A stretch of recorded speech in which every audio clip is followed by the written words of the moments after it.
Hi everyone, welcome to classmate academy. ఈరోజు మనం April 8, 2026 current affairs గురించి డిస్కస్ చేద్దాం. సో ఇందులో ఫస్ట్ కరెంట్ అఫైర్ వచ్చేసి నేను కావాల్సిన ఈ కరెంట్ అఫైర్ పెట్టాను అనమాట. ఇట్స్ మోస్ట్ ఇన్స్పైరింగ్ కాబట్టి. ఇక్కడ మీరు ఇక్కడ చూడొచ్చు ఇమేజ్లో ఈమె పేరు వచ్చేసి Payal Nag. Very very very important.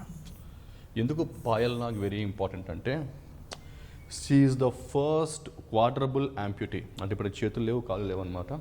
So first quadruple amputee to get gold medal, international gold medal in the para archery. So para archery లో ఆమెకి ఇంటర్నేషనల్ గోల్డ్ మెడల్ దొరికిందనమాట బ్యాంకాక్లో. సో ఇప్పుడు why she is very important అంటే because I said the reason first quadruple amputee to get the international gold medal in the archery. You can see that she is playing the archery. 8 ఏళ్ల వయసులో ఏం జరిగిందంటే ఆమె current shock తగులుతుంది. So current shock తగిలిన తర్వాత కాళ్ళు చేతులు 4 పోతాయి అన్నమాట. సో పోయిన తర్వాత కూడా ఏంటంటే అందరూ ఇంకా ఆమె పని అయిపోయింది అంటున్నారు. యాక్చువల్గా ఆమె పని అప్పటి నుంచే స్టార్ట్ అయింది. సో ఈమె ఏంటంటే వెరీ యాక్టివ్ ఇన్ రైటింగ్, అంటే కాళ్ళు చేతులు లేకపోయినా కూడా రైటింగ్ ఇవన్నీ బాగా చేసేదనమాట. సో అప్పుడులో సోషల్ మీడియాలో బాగా పాపులర్ అయిపోయింది. అప్పుడు ఒక కోచ్ చూశారనమాట. ఆ కోచ్ పేరు వచ్చేసి కూడా చాలా ఇంపార్టెంట్, కుల్దీప్ కుమార్ విద్వాన్. సో ఈ కోచ్ ఏమని చూసిన తర్వాత ఇతను ఏమో ట్రైనింగ్ ఇద్దామని తీసుకెళ్ళి he took to Katra. Okay, వాళ్ళ అకాడమీ ఉందన్నమాట, Mata Vaishnava Devi shrine archery academy in Katra. So అక్కడికి వెళ్ళి ఆర్చరీ మీద ట్రైనింగ్ తీసుకొచ్చారు. Finally even though she is not having legs and hands but still she could secure the gold medal at the international level in archery. So very very very inspiring అనమాట. So చాలామంది ఇట్లా కాళ్ళు చేతులు పోగానే ఓ మా పని అయిపోయింది ఇంకా మేమేం చేయలేము అని చెప్పి సాకులు ఎత్తుకుంటూ ఉంటారు. అలా కాకుండా she achieved the gold medal for the country. Next important వచ్చేసి సత్నాకులం కస్టోడియల్ డెత్ కేస్ 2020. ఇది చాలా చాలా ఇంపార్టెంట్ అనమాట. ఇది ఎందుకంటే ఈ ఇండియాలో కస్టోడియల్ డెత్స్ మీద జరిగిన ఒక కేసు అనమాట. ఓకే, ఈవెన్ ఇన్ యూఎస్లో కూడా you can see a case called as Florida case where you can see the discrimination. ఇక్కడ సోషల్ డిస్క్రిమినేషన్ మీకు కనపడుతుంది అనమాట. అసలు ఈ కేసు ఏంటి అంటే there is a place called as Sathankulam. ఇది ఒక ఏరియా పేరు అండి. సతన్కులాం అనే ఏరియా ఉంటుంది, Thoothukudi district in Tamil Nadu. So COVID వచ్చినప్పుడు ఏం జరిగిందంటే ఇది 2020లో జరిగిందనమాట. కోవిడ్ వచ్చినప్పుడు వీళ్ళకి ఒక మొబైల్ షాప్ ఉందన్నమాట, మొబైల్ యాక్సెసరీస్ షాప్. ఆ mobile accessories shop beyond timings కూడా ఓపెన్ చేసి పెట్టినారనమాట. సో అప్పుడు పోలీసు వాళ్ళు వచ్చారు, వీళ్ళని కస్టడీకి తీసుకున్నారు. సో కస్టడీలో ఏం జరిగిందంటే లాఠీ చార్జ్ జరిగింది, రాత్రి అంతా లాఠీ చార్జ్ చేశారు.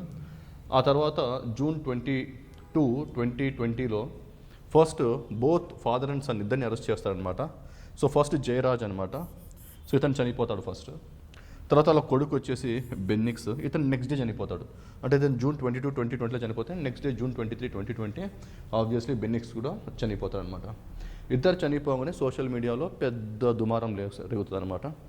సో ఈ సోషల్ మీడియా ఇంపాక్ట్ వల్ల ఏమవుతుందంటే తమిళనాడు గవర్నమెంట్ ఏం చేస్తుందంటే సిబిసిఐడికి కేసు అప్పగించింది. So Tamil Nadu government gave this case to CBCID. So తర్వాత సిబిసిఐడి నుంచి ఈ కేసు ఎక్కడికి వెళ్ళింది, సిబిఐకి వెళ్ళింది. At the same time Madras high court అయితే ఉందో మద్రాస్ హైకోర్టు దీన్ని సుమోటోగా తీసుకునింది అనమాట. సో తీసుకున్న తర్వాత విచారణ జరిపారు. సో విచారణ జరిపిన తర్వాత 9 మంది పోలీసులని దోషులుగా ప్రకటించేసి so 9 police men all got death penalty అనమాట. సో ఒకసారి ఈ వడ్డీకి రాగానే ఇండియా మొత్తం కూడా మళ్ళీ చర్చ అనేది స్టార్ట్ అయింది regarding the custodial deaths. So ఈ కస్టోడియల్ డెత్స్ ఏంటంటే జనరల్గా ఇండియాలో ముఖ్యంగా మనకి ఇంకా యూపీ, బీహార్ ఆ ప్రాంతంలో ఎక్కువ కస్టోడియల్ డెత్ ఉంటుంది. సో ఇది వచ్చేసి మనకి డేటా ఎన్హెచ్ఆర్సీ డేటా ఉంటుంది అనమాట. సో ఎన్హెచ్ఆర్సీ డేటా ప్రకారం as you can see more number of custodial deaths in UP, Bihar, Rajasthan ఇలాంటి స్టేట్స్లో చాలా ఎక్కువగా ఉంటుంది, కానీ తమిళనాడు లాంటి ఏరియాస్లో చాలా తక్కువగా ఉంటుంది. ఒకసారి మన డేటా చూసుకుంటే 2023లో వచ్చేసి 2400 కస్టోడియల్ డెత్స్ ఉంటే 2024లో వచ్చేసి 2739 కస్టోడియల్ డెత్స్ ఉన్నాయి. అంటే good number of custodial deaths can be scene.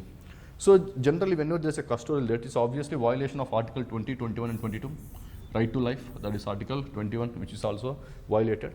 ఇదే కాదండి, there is a famous guidelines called as DK Basu guidelines. So DK Basu guidelines-లో Supreme Court gave these guidelines. Supreme Court ఈ guidelines ఇచ్చిందనమాట regarding the custodial deaths గురించి కొన్ని guidelines ఉంటాయన్నమాట. So అయినప్పటికీ కూడా ఈ కేసెస్ అనేది ఆగట్లేదు. అది కాకుండా కాన్స్టిట్యూషన్లో మన ప్రొవిజన్స్ ఉన్నాయి. For example Article 22 talks about every person has a right when ever he's arrest and detention జరిగినప్పుడు అతనికి కొన్ని రైట్స్ ఉంటాయి. Article 22 చెప్తుంది, Article 20 కూడా చెప్తుంది నో సెల్ఫ్ ఇంక్రిమినేషన్ అని. సో బట్ ఇవన్నీ ఉన్నా కూడా కాన్స్టిట్యూషన్ పడకుండా ఉన్నా కూడా we are seeing this kind of cases. Just remember the name of the place. Next వచ్చేసి 11 years of ప్రధానమంత్రి ముద్రా యోజన. ప్రధానమంత్రి Mudra Yojana very very very important and already asked in many competitive examinations. ఇప్పుడు 11 years అయింది. సో ఈ స్కీమ్ వచ్చేసి ఏప్రిల్ 2015లో స్టార్ట్ అయిందనమాట. So launched in April 2015. It is a central sector scheme. Central sector scheme means 100% funding is by central government. 100% central గవర్నమెంట్కి central government ఇస్తుంది అనమాట. So ఎవరికి ఇస్తుందంటే ప్రధానమంత్రి ముద్రా యోజన కింద ఎవరైతే మనకి non corporate non farm activities, non corporate అంటే చిన్న చిన్న మ్యానుఫ్యాక్చరర్స్ కానీ చిన్న చిన్న సర్వీసెస్ ప్రొవైడర్స్ కానీ వాళ్ళ కోసం లోన్లు అది ఇవ్వడం జరుగుతుంది అనమాట. అండ్ ప్రధానమంత్రి ముద్రా యోజన ఈ try to expand this Mudra is micro units development and refinancing agency. Even full form కూడా అడిగాడు ఎంతమంది ఎగ్జామ్లో. So remember this full form as well. Mudra full form is micro unit development and refinancing agency. So ముఖ్యంగా లోన్లు ఇస్తారు. A type of loans? Collateral free loans up to 20 lakhs, అంటే 20 లక్షల వరకు ఎలాంటి కొల్లాటరల్ అవసరం లేకుండా, అంటే మన బ్యాంక్ దగ్గర ఏది తాకట్టు పెట్టకుండా మనకి లోన్లు అనేది ఇస్తారు. ఎవరికి ఇస్తారు loans? Obviously small micro units కాబట్టి small manufacturers, small service providers. So ఇందులో మనకి లోన్ కేటగిరీస్ 4 రకాలు ఉంటాయండి. Very very important. 4 tier structure can be seen. అందులో శిశు అంటే చిన్న లోన్స్ అనమాట. So up to 50,000. కిషోర్ అంటే యుక్త వయసు కాబట్టి అప్ టు 5 lakh. తరుణ్ పెద్దవాడు కాబట్టి up to 10 lakh. Tarun plus అని మేడం రీసెంట్ బడ్జెట్లో ఇంట్రొడ్యూస్ చేశారనమాట, లాస్ట్ ఇయర్ బడ్జెట్లో. That is 10 lakhs to 20 lakhs, అంటే అరౌండ్ 20 lakhs అనమాట. So these are the 4 types: Shishu, Kishor, Tarun and Tarun plus అనమాట. సో ఈ కేటగిరీస్ గుర్తుపెట్టుకోండి. ఆబ్వియస్లీ ఇట్స్ రీఫైనాన్సింగ్ ఏజెన్సీ అంటే ఏం లేదు.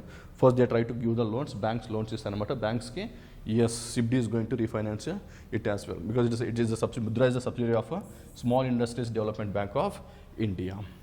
సో వీటికి ఇంట్రెస్ట్ రేట్స్ ఎలా డిసైడ్ చేస్తారు? సరే లోన్ అయితే ఇస్తున్నారు, 5,50,000 ఇస్తున్నారు, 50,000 నుంచి అప్ టు 20 lakhs వరకు లోన్ ఇస్తున్నారు. ఇంట్రెస్ట్ రేట్ ఎలా డిసైడ్ చేస్తారంటే obviously it is decide by the banks కానీ నాన్ బ్యాంకింగ్ ఫైనాన్స్ కంపెనీస్ కానీ. సో వాళ్ళు డిసైడ్ చేస్తారు. సో రీపేమెంట్ టెన్యూర్ వచ్చేసి 3 to 7 years is the repayment tenure. So ఇది కాకుండా ఏంటంటే ఒకసారి మీకు లోన్ దొరికింది అనుకోండి, ఎవరికైతే లోన్ ఇచ్చారో వాళ్ళకి ఒక కార్డు ఇవ్వడం జరుగుతుంది. That is called as Mudra card. ఇది ఒక రూపే డెబిట్ కార్డ్ అనమాట. ఈ ముద్రా కార్డు వల్ల ఏమవుతుందంటే, ఫర్ ఎగ్జాంపుల్ ఇప్పుడు నేను ఒక వ్యాపారం చేస్తున్నాను అనుకోండి, నాకు ముద్రా కార్డు ఇస్తే నాకు ఎప్పుడైతే నాకు అవసరాలు ఉంటాయో ఆ అవసరంలో నేను మనీని విత్డ్రా చేసుకోవచ్చు అనమాట. So all these are the facilities that are provided under Pradhan Mantri Mudra Yojana. Very very important. 11 years అయింది.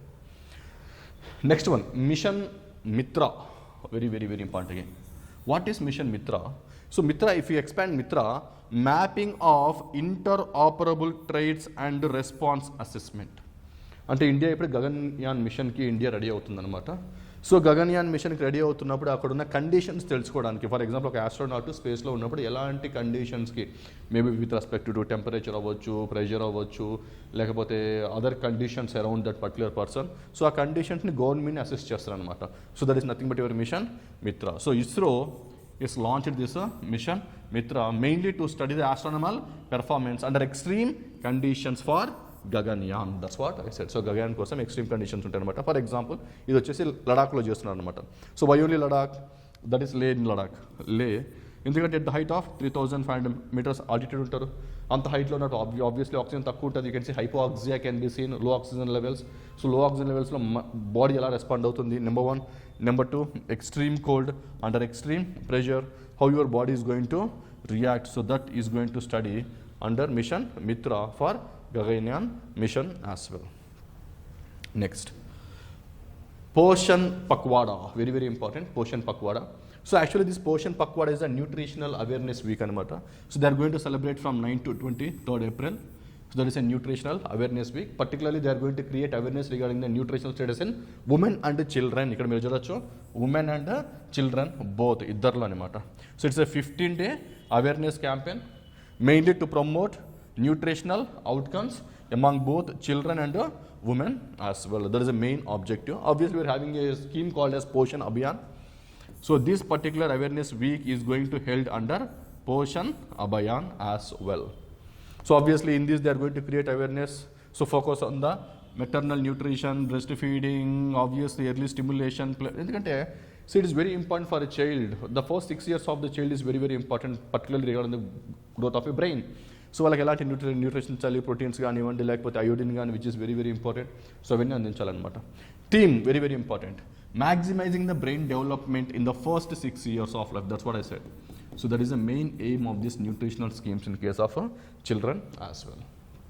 ఏమేమి యాక్టివిటీస్ ఉంటాయి, పోషన్ పంచాయత్స్ ఉంటాయి, అవేర్నెస్ డ్రైవ్స్ ఉంటాయి, ఆబ్వియస్లీ యాక్టివిటీస్ ఉంటాయి, క్యాంపెయిన్స్ ఉంటాయి. So all these things can be scene in the next 15 days. Next one is Mohra Power Project. So this Mohra Power Project is very important. So this again the government of Jammu Kashmir want to revive this particular Mohra Power Project. సో ఎందుకు అంటే రీసెంట్గా మీ అందరూ తెలుసు, when there is operation Sindoor కంటే ముందు మనము ఇండిస్ వాటర్ ట్రీటీ ఏదైతే ఉందో దాన్ని మనం కెప్ట్ ఇన్ అబయన్స్, దాన్ని తాత్కాలికంగా నిలిపివేశామన్నమాట. సో నిలిపివేసిన తర్వాత ఈ మహరా పవర్ ప్రాజెక్ట్ని మళ్ళీ రివైవ్ చేయాలనుకుంటున్నారు. సో ఈ ప్రాజెక్ట్ ఎక్కడుందంటే జీలం రివర్ ఇన్ ఊరి, జీలం రివర్ ఇన్ ఊరి ఉందన్నమాట. So actually it is one of the oldest power project in Kashmir అనమాట. ఇట్ ఈస్ ద 1905లో కమిషన్ అయింది. So it's the oldest hydroelectric plant in the Kashmir valley as well. So initially this Mohra power project has built as a run off river project. What is the meaning of run off river project? Imagine this is the Jhelum river, ఇది Jhelum river అనుకోండి. So మనం ఈ river నుంచి ఏంటంటే under Indus water ట్రీటీలో భాగంగా మనం దీన్ని ఆపి ఈ వాటర్ని ఆపకూడదండి మనము. దానివల్ల మనం ఏం చేస్తామంటే మనం ఇలా వాటర్ని సైడ్కి తీయాలి. We have to generate the hydro electricity, దాన్ని జనరేట్ చేయాలి. సో జనరేషన్తో మళ్ళీ తీసుకెళ్ళి వాటర్ని ఇదే రివర్లో కలిపేయాలన్నమాట. So this kind of projects are called as a run of river project. Even this Mohra power project is also a run of river hydro electric project అనమాట. సో ఇనిషియల్గా 1905 one of the oldest project కాబట్టి ఇందులో ఈరోజు చూడొచ్చు దియోదార్ ఏవైతే ఉంటుంది ఇక్కడ very very famous మనకి. సో ఈ దియోదార్ చెట్టతో ఇలా ఒక కాలువలాగా చేసి you can see this they are taking the water separate అనమాట. So what is unique feature of this? 11 kilometer wooden flumes can be seen. There is artificial channel which is made up of deodar logs. Okay.